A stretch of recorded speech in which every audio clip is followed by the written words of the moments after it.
ಪರಪ್ಪನಗರ ಜೈಲು ಸೇರಿರುವಂತಹ ದರ್ಶನ್ ಜೈಲಿನ ಒಳಗೆ ಹೇಗಿದ್ದಾರೆ, ಆ ಗ್ಯಾಂಗ್ನವ್ರು ಹೇಗಿದ್ದಾರೆ ಅನ್ನೋ ಪ್ರಶ್ನೆ ಸಹಜವಾಗಿ ಎಲ್ಲರನ್ನೂ ಕೂಡ ಕಾಡ್ತಾ ಇತ್ತು. ಆದ್ರೆ ನಿನ್ನೆ ಒಂದು ಫೋಟೋ ಈಗ ಸೆನ್ಸೇಷನ್ ಕ್ರಿಯೇಟ್ ಮಾಡಿದೆ. ಯಾಕಂದ್ರೆ ಅಷ್ಟರ ಮಟ್ಟಿಗೆ ರಾಯಲ್ ಟ್ರೀಟ್ಮೆಂಟ್, ದಮ್ ಆರೋ ದಮ್, ಕೈಯಲ್ಲಿ ಗ್ಲಾಸ್, ರೌಡಿ ಜೊತೆ ರೌಂಡ್ ಟೇಬಲ್ ಕಾನ್ಫರೆನ್ಸ್ ಎಲ್ಲವೂ ಕೂಡ ನಡೀತಲ್ಲಿ.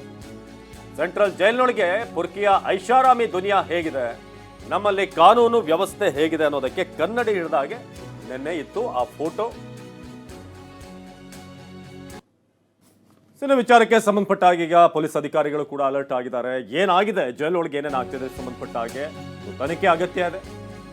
ಕೊಲೆ ಆರೋಪಿ ದರ್ಶನ್ಗೆ ಜೈಲಿನಲ್ಲಿ ರಾಜಾತಿಥ್ಯ ಸಂಬಂಧಪಟ್ಟ ಹಾಗೆ ಈಗ ಗೃಹ ಸಚಿವ ಪರಮೇಶ್ವರ್ ಭೇಟಿಯಾದಂತ ಕಮಿಷನರ್,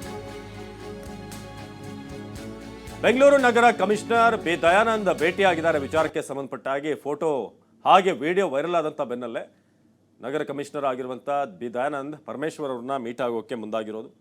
ಕೊಲೆ ಆರೋಪಿ ದರ್ಶನ್ಗೆ ರಾಜಾತಿಥ್ಯ ವಿಚಾರವಾಗಿ ಗೃಹ ಸಚಿವ ಪರಮೇಶ್ವರ್ ಅವ್ರನ್ನ ಭೇಟಿಯಾಗಿದ್ದಾರೆ. ಹಿಂದೆ ಕೂಡ ಪರಪ್ಪನಗರ ಜೈಲಿನಲ್ಲಿ ಏನೇನು ವ್ಯವಸ್ಥೆ ಇದೆ ಇದೆಲ್ಲದರ ಬಗ್ಗೆ ಕೂಡ ಹಲವಾರು ರಹಸ್ಯ ಕಾರ್ಯಾಚರಣೆಗಳಾಗಿದ್ದು. ಎಷ್ಟು ಮಟ್ಟಿಗೆ ಅಂತಂದ್ರೆ ಅಲ್ಲಿನ DIG ಇದ್ದಂಥವರೇ ಆರೋಪ ಮಾಡಿದ್ರು, ಅಲ್ಲಿ ಒಳಗಿರುವಂಥ ಏನೇನು ಆಗ್ತಾ ಇದೆ, ಸಿಬ್ಬಂದಿ ಎಷ್ಟು ಮಟ್ಟಿಗೆ ಸಪ್ಲೈಗಳನ್ನು ಮಾಡ್ತಾರೆ ಅನ್ನೋ ವಿಚಾರಕ್ಕೆ ಸಂಬಂಧಪಟ್ಟ ಹಾಗೆ. ಆದರೆ ಎಷ್ಟು ಮಟ್ಟಿಗೆ ಅಂತ ಅವ್ರನ್ನೇ ಬಾಯಿ ಮುಚ್ಚುವಷ್ಟು ಮಟ್ಟಿಗೆ ಆಯಿತು. ಅವ್ರನ್ನೇ ಬೇರೆ ಕಡೆ ಎಲ್ಲ ಟ್ರಾನ್ಸ್ಫರ್ ಮಾಡಿ ಈ ಒಳಗೆ ಏನಾಗ್ತಿದೆ ಅದು ಹಾಗೇನೆ ಮುಂದುವರಿತಾ ಇದೆ. ಈಗ ಖುದ್ದು ಭೇಟಿಯಾಗಿ ವಿವರಣೆಯನ್ನು ನೀಡ್ತಾರೆ ದಯಾನಂದ್ ಅವರು. ಆದರೆ ಇದು ಬದಲಾವಣೆ ಆಗುತ್ತಾ, ಈ ವಿವರಣೆ ಕೊಡೋದು ಹೌದು ಎಲ್ಲ ಓಕೆ, ಇದೆಲ್ಲ ಆಗ್ತಾ ಇರುವಂಥದ್ದು ಪೊಲೀಸ್ ಅಧಿಕಾರಿಗಳ ಗಮನಕ್ಕೆ ಬಾರದೇ ಆಗ್ತಾ ಇದೆಯಾ ಅನ್ನೋ ಸಹಜವಂತ ಪ್ರಶ್ನೆ ಜನರಿಗೆ ಮೂಡ್ತಾ ಇದೆ. ಜನನೇ ನೀವು ಯಾರನ್ನೇ ಬೇಕಾದರೂ ಮಾತನಾಡಿಸಿ ಅವ್ರು ಹೇಳ್ತಾರೆ ಅವ್ರಿಗೇನು ಬೇಕಾದಂಥ ವ್ಯವಸ್ಥೆ ಇದೆ, VIP ಟ್ರೀಟ್ಮೆಂಟ್ ಇದ್ದೇ ಇರುತ್ತೆ ಅಂತ. ಹಾಗಾಗಿ ಜನ ಕೇವಲವಾಗಿ ಮಾತನಾಡುವಂಥ ಮಟ್ಟಕ್ಕೆ ನಮ್ಮ ಕಾನೂನು ವ್ಯವಸ್ಥೆ ಬಂದಿದೆ ಈಗ. ಅಂದರೆ ಎಸ್ಪೆಷಲಿ ಈ ಜೈಲು ವಿಚಾರ ನಾವು ಹೇಳ್ತಾ ಇರೋದು.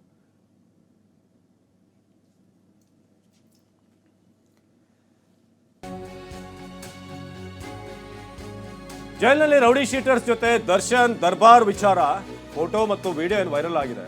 ವಿಲ್ಸನ್ ಗಾರ್ಡನ್ ನಾಗ ಕುಳ್ಳಾ ಸೀನನ ಜೊತೆಗೆ ಮೀಟಿಂಗ್ ನಡೀತಾ ಇದೆ, ನೋಡ್ತಾ ಇದ್ರಿ ನೀವು. ಪಕ್ಕದಲ್ಲಿರುವಂಥದ್ದು ಬಹಳ ರಿಲ್ಯಾಕ್ಸ್ ಆಗಿ ಯಾವುದೇ ಟೆನ್ಷನ್ ಇಲ್ಲದೆ ಇರೋದನ್ನ